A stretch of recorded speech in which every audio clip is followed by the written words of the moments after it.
Hello नमस्ते साथीहरू सम्पूर्ण साथीहरूलाई आजको यस भिडियोमा स्वागत छ र आजको यस भिडियोमा चाहिँ म तपाईँलाई आइपिओ चाहिँ सेकेन्डरी मार्केट मार्फत चाहिँ कसरी बेच्ने अथवा टिएमएस अकाउन्ट मार्फत चाहिँ हामीले सेयर कसरी बेच्ने र सेकेन्डरी मार्केट मार्फत किनेको सेयर कसरी बेच्ने अथवा आइपिओ कसरी बेच्ने भनेर चाहिँ यस भिडियो मार्फत जानकारी गराउनेछु र त्यसको लागि तपाईँहरूको आफ्नो ब्रोकर चाहिँ लगइन गर्नुपर्ने हुन्छ अथवा ब्रोकर अथवा टिएमएस भन्छ जस्ट टिएमएस कति हो तपाईँहरूको ब्रोकर नम्बर अथवा टिएमएस नम्बर कति हो त्यो चाहिँ गुगलमा आएर सर्च गर्नु होला र जस्ट सर्च गर्नु होला सर्च गरिसकेपछि आफ्नो ब्रोकरको अथवा टिएमएसको चाहिँ देख्न सक्नुहुन्छ टिएमएसको चाहिँ वेबसाइट आउँछ र जस्ट यसमा चाहिँ क्लिक गरेर तपाईँले लगइन गर्नुपर्ने हुन्छ लगइन गरिसकेपछि तपाईँले यहाँनिर युजर नेम राख्नु होला त्यसपछि पासवर्ड राख्नु होला पासवर्ड राखिसकेपछि यहाँनिर तपाईँले चाहिँ क्याप्चा फिलअप गर्नुपर्ने हुन्छ जस्ट क्याप्चा फिलअप गरेर चाहिँ तपाईँहरूले लगइनमा क्लिक गर्नुपर्ने हुन्छ जस्ट क्याप्चा चाहिँ फिलअप गरिदिनु होला फिलअप गरिसकेपछि चाहिँ लगइनमा क्लिक गर्नु होला क्लिक गरिसकेपछि तपाईँहरू आफ्नो चाहिँ यहाँ टिएमएस अकाउन्टमा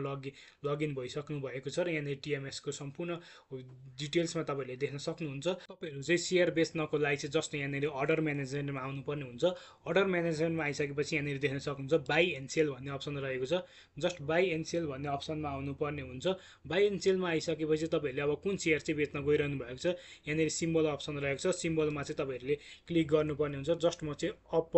अप्पर चाहिँ बेच्न गइरहेको छु र जस्ट अप्परमा क्लिक गर्छु क्लिक गरेपछि तपाईँहरूको कति किता रहेको छ त्यो किता चाहिँ अब तपाईँहरूले चाहिँ कति किता सेयर चाहिँ बेच्न गइरहनु भएको छ त्यो टाइप गर्नु होला जस्ट म चाहिँ 10 किता सेयर चाहिँ बेच्न गइरहेको छु र तपाईँले चाहिँ अब प्राइस हाल्नुपर्ने हुन्छ जस्ट प्राइसमा चाहिँ देख्न सक्नुहुन्छ यहाँनिर प्राइस रहेको छ प्राइस चाहिँ भनेको अहिले अप्परको प्राइस भनेको 185.6 रहेको छ यहाँनिर देख्न सक्नुहुन्छ 185.6 रहेको छ यसको प्राइस र यसलाई बेच्नको लागि चाहिँ 181.9 देखि 189.3 को रेन्जमा चाहिँ तपाईँले सेयर बेच्नको लागि प्राइस आफूले राख्न सक्नुहुन्छ र तपाईँले चाहिँ 185 अथवा यहाँनिर देख्न सक्नुहुन्छ टप सेयर किन्नको लागि कतिमा बसिरहेको छन् टप बाई भन्ने अप्सन देख्न सक्नुहुन्छ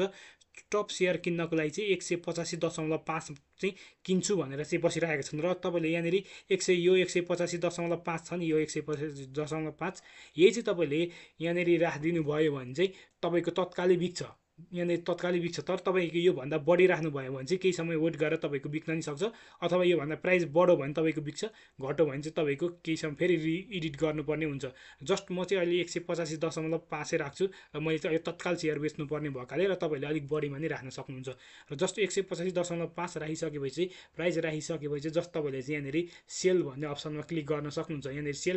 सेल देख्न सक्नुहुन्छ यहाँ बिचमा राख्नुपर्ने हुन्छ बिचदेखि जस्ट सेल साइडमा चाहिँ क्लिक गरेपछि तपाईँको यहाँनिर सेल भन्ने अप्सन आउँछ र जस्ट तपाईँले चाहिँ सेल अप्सनमा क्लिक गरिदिनु होला क्लिक गरिसकेपछि सक्सेस भनेर देख्न सक्नुहुन्छ new order request has been successfully place भनेर देख्न सक्नुहुन्छ यसरी चाहिँ तपाईँहरूको सजिलैसँग चाहिँ मेरो चाहिँ अप्पर चाहिँ बेचिसकेको छु र जस्ट अब यहाँनिर बेचेको र नबेचेको चाहिँ यहाँबाट हेर्न सक्नुहुन्छ डेली अर्डर बुक र म चाहिँ 2-3 वटा सेयर बेचिसकेको छु अहिले भर्खरै र जस्ट यहाँनिर देख्न सक्नुहुन्छ कम्प्लिटेडमा आयो भने चाहिँ यहाँनिर देख्न सक्नुहुन्छ मैले चाहिँ यहाँनिर अप्पर बेचेको छु भर्खरै देख्न सक्नुहुन्छ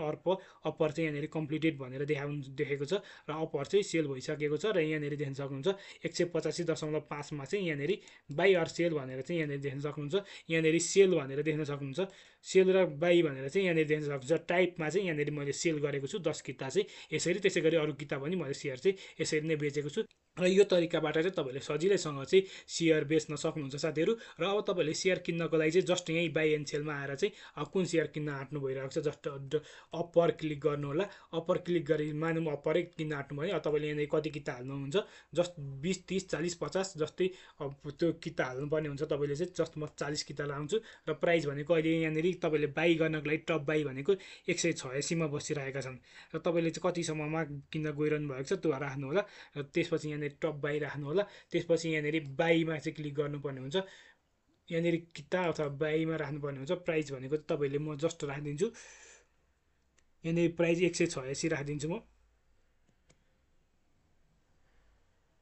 जस्ट म चाहिँ यहाँनिर 184 राख्छु बाई चाहिँ हामीले सस्तो प्राइसमा किन्नु पर्यो जस्ट अनि त्यसपछि बाई अप्सनमा क्लिक गरेर चाहिँ बाईमा क्लिक गरेपछि तपाईँले सेयर पनि सजिलैसँग चाहिँ किन्न सक्नुहुन्छ त्यसको लागि चाहिँ तपाईँहरूको कोलेटरमा चाहिँ ब्यालेन्स हुनुपर्ने हुन्छ कोलेटर भनेको चाहिँ यहाँनिर हुन्छ देख्न सक्नुहुन्छ माइ कोलेटर समरी भनेर यहाँनिर हुन्छ र एबाई कोलेटर एबाई लेभल भनेर चाहिँ मेरो 1700 रहेको छ र तपाईँको योभन्दा बढी ब्यालेन्स छ भने चाहिँ तपाईँले यहाँनिर यहाँ ब्यालेन्स भएपछि तपाईँले सजिलैसँग सेयर पनि किन्न सक्नुहुन्छ आजको भिडियो चाहिँ यति नै रहेको छ साथीहरू धन्यवाद।